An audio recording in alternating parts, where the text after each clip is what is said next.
आज एक तस्वीर आई है कि पाकिस्तानी एक डेलीगेशन इस्राइल गया है।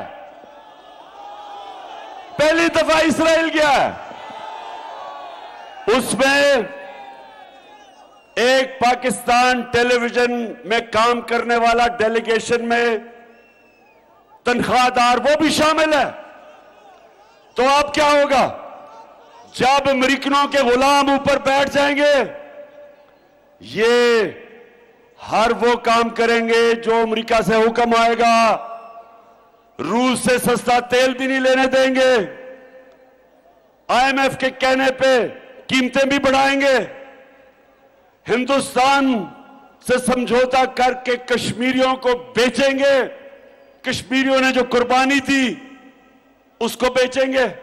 हिंदुस्तान से ये समझौता करेंगे कश्मीरियों के खून के ऊपर।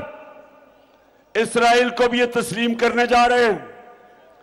ये वो लोग हैं, ये वो लोग हैं मेरे पाकिस्तानियों, ज़हन में डाल लो, जो इस 22 करोड़ गैरतमंद बाशऊर कौम को एक गुलाम बनाने जा रही है।